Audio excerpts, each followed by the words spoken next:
ایک اعتراض اٹھا دیا ہے کہ ایک ریٹائرڈ جج کے مجھے انکوائری نہیں چاہیے. اور ویسے بھی اس ریٹائرڈ جج کا میں بیک گراؤنڈ آپ کو بتاؤں تو وہ پی سی او کے تحت جج بنے تھے جنرل پرویز مشرف کے دور میں, اور 2014 تک وہ ورکنگ جسٹس ہائی کورٹ رہے ہیں. میں ان جج صاحب کا بیک گراؤنڈ آپ کو بتاتا چلوں.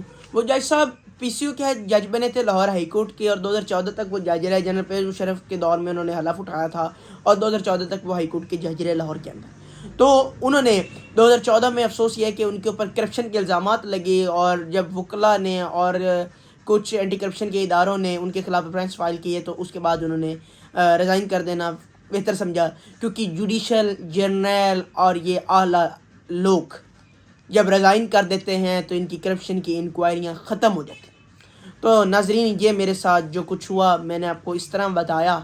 اب میں آپ کو دیتا ہوں آگے خبریں اور بتاتا ہوں کہ آگے ہو کیا کیا رہا ہے, کیونکہ میں ڈرنے اور گھبرانے والا نہیں ہوں.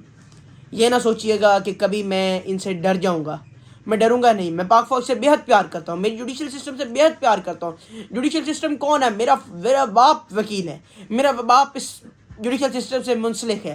تو کیا میں جس جوڈیشل سسٹم کا میں کھاتا ہوں, جس جوڈیشل سسٹم کا خون میرے اندر دوڑ رہا ہے, میں اس کے خلاف بول سکتا ہوں؟ میں اس کے خلاف نہیں بولتا. میں اس کے اندر چند جو وحشتناک عناصر ہیں, چند بھیڑیے ہیں, ان کے خلاف بولتا ہوں. تو ناظرین, اب میں آپ کو زیادہ خبروں کی طرف لے چلتا ہوں. سب سے اہم خبر ہے کہ سندھ گورنمنٹ نے الیکشن کمیشن کو 28 تاریخ کو رپورٹ جمع کرانی تھی, اور انہوں نے آج رپورٹ جمع کروائی. اور آئی جی سندھ کا یہ کہنا تھا کہ بلدیاتی الیکشن ہم آئندہ 4 ماہ تک نہیں کروا سکتے, کیونکہ آئندہ 4 ماہ تک میرے پاس فورس میں کمی ہے, اور اتنی اس فورس کے ساتھ میں بلدیاتی الیکشن پورے سندھ کے اندر نہیں کروا سکتا. تو مجھے سندھ پولیس کی فورس بڑھانی ہے, اور اس کے بعد میں 4 ماہ کے اندر میں یہ الیکشن انشاءاللہ آپ کو میں بتا دوں گا فورس بڑھا کر. تو بات یہ ہے کہ سندھ گورنمنٹ اس ٹائم عمران خان کا مقابلہ نہیں کرنا چاہ رہی, کیونکہ یہ واضح ہے, کیونکہ ان کو خطرہ ہے کہ ہمیں بہت زیادہ لاس ہوگا سیٹوں کے اندر, عمران خان کافی سیٹیں لے جائے گا.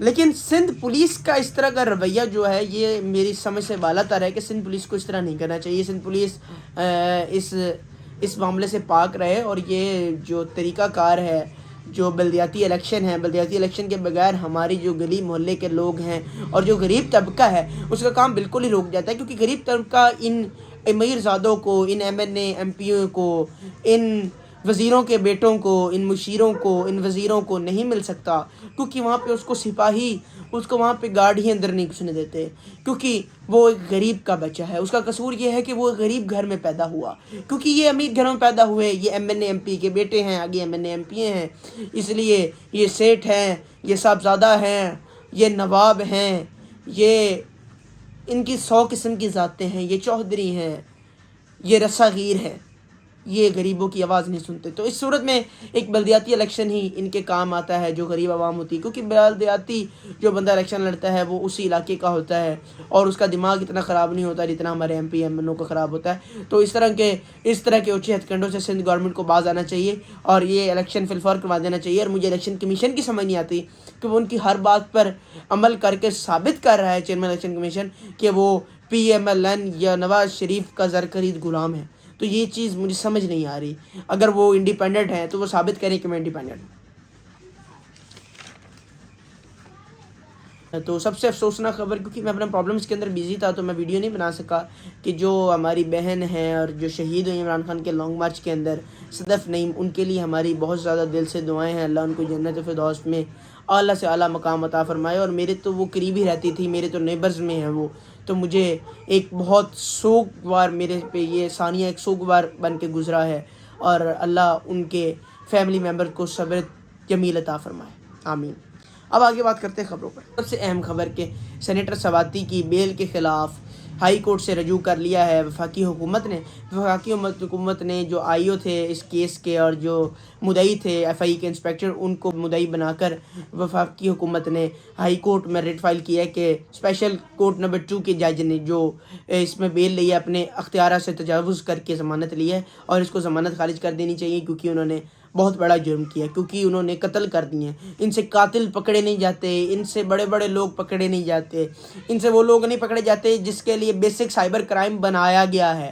سائبر کرائم ہمیں بلیک میل کرنے کے لیے بنایا گیا ہے. سائبر کرائم جس مقصد کے لیے بنایا ہے, بلیک میلنگ ہو رہی ہے. اور میں ایسی چیزیں بتا سکتا ہوں جو پاکستان کے اندر ہو رہی ہیں اور یہ لوگ نہیں روک پا رہے. آپ ویب سائٹس جا کے چیک کریں، ویب سائٹ کے اندر کیا کیا ہو رہا ہے، یہ سائبر کرائم کہاں بیٹھا ہے۔ فیس بک کے اوپر 100 سے 100 فیکس آئی ڈی بنی ہوئی ہیں، سائبر کرائم اس کو ڈیل کیوں نہیں کر رہا؟ سائبر کرائم ہمیں تو ایک اتنی سی بات پر ڈیل کرنے آ جاتا ہے۔ اور سب سے اہم خبر، رینجر جو ہے اس کو بھی اسلام آباد بلا لیا ہے، اور ایف سی اور رینجر کے جو جتنے بھی جوان ہیں ان کو فیصل مسجد کے اندر ٹھہرایا گیا ہے۔ لیکن افسوس یہ ہے کہ جو سندھ کے پولیس آفیسرز ہیں یا پولیس اگر ہم دیکھیں تو جہاں سندھ پولیس کے اہلکار ہیں ان کو سڑکوں کے اوپر سلایا جا رہا ہے ٹینٹ لگا کر، اور وہ بیچارے، اب سردی بھی بڑھ رہی ہے تو وہ بیچارے تو سندھ کے رہنے والے ہیں، نہ ان کو اسلام آباد کا موسم ایڈجسٹ ہو سکتا ہے، اور دین جو دوسری بات ہے کہ وہ سندھ کے رہنے والے ہیں، سندھ میں تو اتنی سردی کبھی پڑی نہیں، تو وہ اتنی مشکل حالات میں یہاں پہ کیسے رہیں گے، اور سڑکوں کے اوپر ان کو سلایا جا رہا ہے۔ اگر وفاقی حکومت نے ان کو بلایا ہے تو وفاقی حکومت کے وہ مہمان ہیں، تو وفاقی حکومت کو ان کے رہائش، ان کی اچھے کھانے اور ان کی دوائیوں کا بھی خیال کرنا چاہیے۔ بے شک وہ کسی بھی لائن آرڈر کے لیے آئے ہیں اور یہ ہر حکومت کا اختیار ہے، ہر حکومت بلوا سکتی ہے، لیکن اس طرح کا سلوک ان کے ساتھ نہیں کرنا چاہیے۔ آئس آف امریکہ کو عمران خان صاحب نے انٹرویو دیا، اور اس انٹرویو کے اندر عمران خان صاحب نے کہا ہے کہ یہ جو جنرل قمر جاوید باجوہ ہیں، چیف آف آرمی اسٹاف، وہ کرپشن کو برا نہیں سمجھتے تھے اور کرپٹ عناصر کو سزا بھی نہیں دلوانا چاہتے تھے۔ میں نے اسی پر زور آزمائی کی اور پہلے چلتے رہے میرے ساتھ، لیکن جس ٹائم میں نے زیادہ اپروچ کی اور میں نے کہا ان کو سزائیں سنواتے ہیں آپ کورٹ سے، یا کورٹ میں کیس جس ٹائم انیشیل ہو گئے دوبارہ، اور یہ کوئی کیس نئے نہیں ہیں، یہ کوئی کیس 97 کے ہیں، کوئی 2002 کے ہیں۔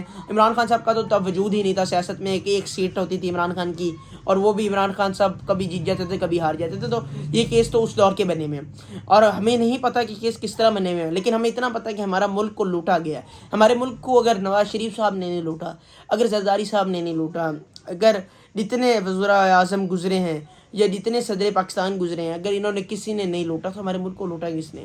کرپشن تو ہوئی ہے نا۔ کرپٹ عناصر کون ہے؟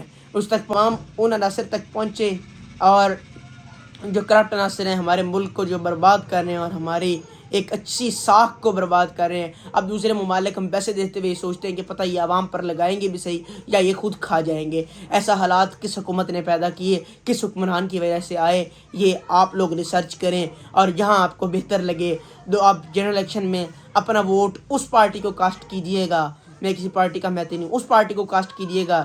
ساری پارٹیاں آپس میں موازنہ کر لیجئے گا اور پارٹیوں میں سے دیکھ لیجئے گا جو پارٹی سب سے بہترین ہے، جو کرپشن کے الزامات جس پہ کم ہیں، جس پارٹی پر کرپشن کے الزامات کم ہیں، جس پارٹی نے پاکستان کو نہیں لوٹا، اپنا نمائندہ اسی کو منتخب کیجئے گا تاکہ ہمارے ملک کی بہتری ہو۔ اسی کے ساتھ اپنے ہوسٹ ریان خان کھرلو کو دیجیے اجازت۔ شکریہ۔